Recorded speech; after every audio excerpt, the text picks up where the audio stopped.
Bismillahirrahmanirrahim. Assalamualaikum warahmatullahi wabarakatuh. Melanjutkan materi minggu kemarin, organisasi kehidupan. Masih semangat ya? Hari ini kita perdalam materi, yaitu kita akan belajar mengenai sel.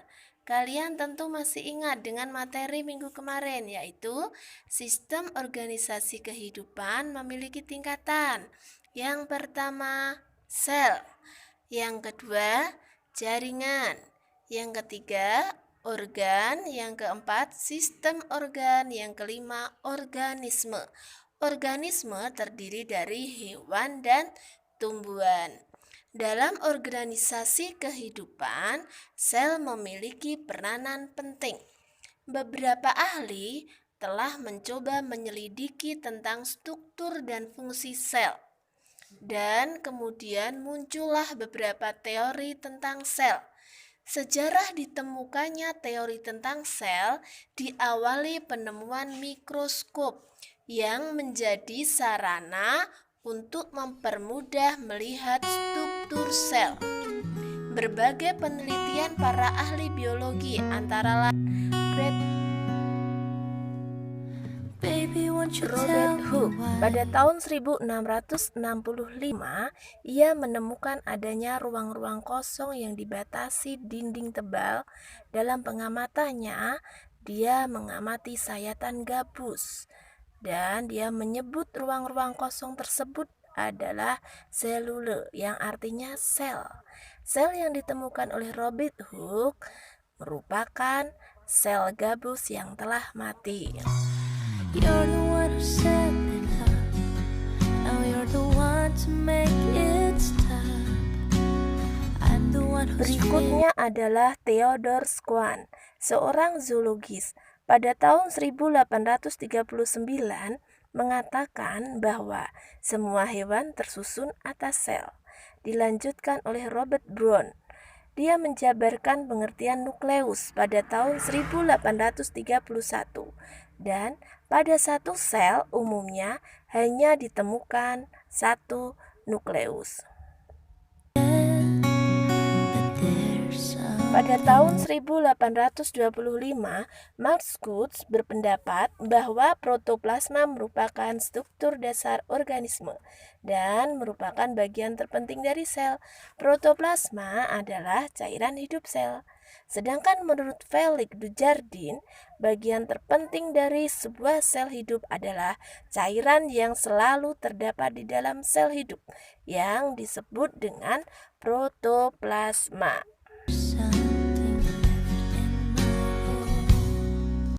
Sekarang kita pelajari struktur sel. Sel memiliki 3 struktur utama, yaitu membran sel, sitoplasma, dan organel sel. Membran sel memiliki fungsi 1. Sebagai reseptor. 2. Melindungi isi sel agar tidak keluar dari sel. 3.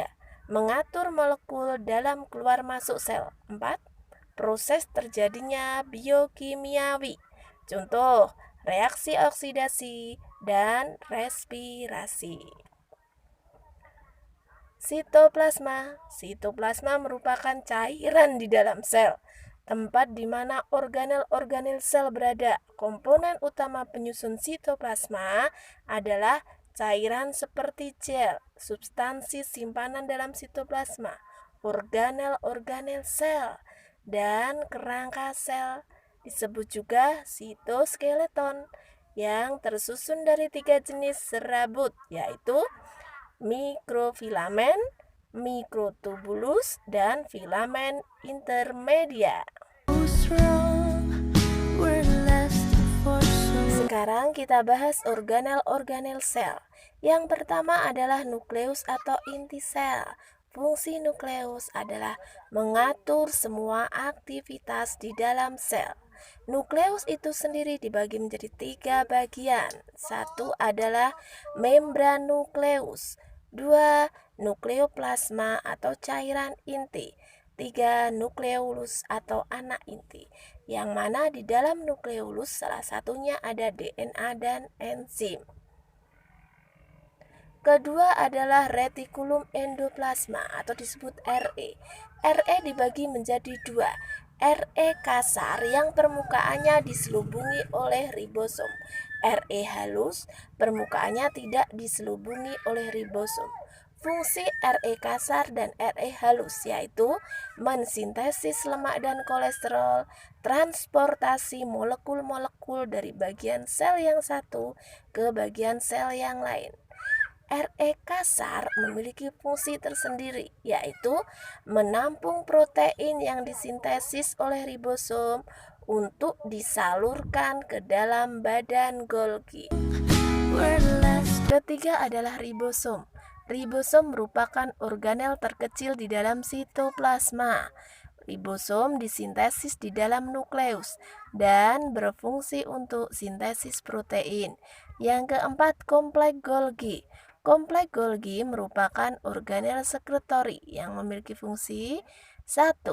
Tempat sekresi polisakarida. 2.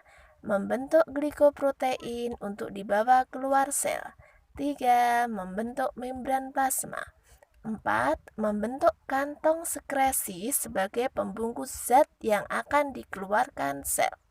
5. Membentuk akrosom pada sperma, kuning telur, dan pada sel telur dan lisosom.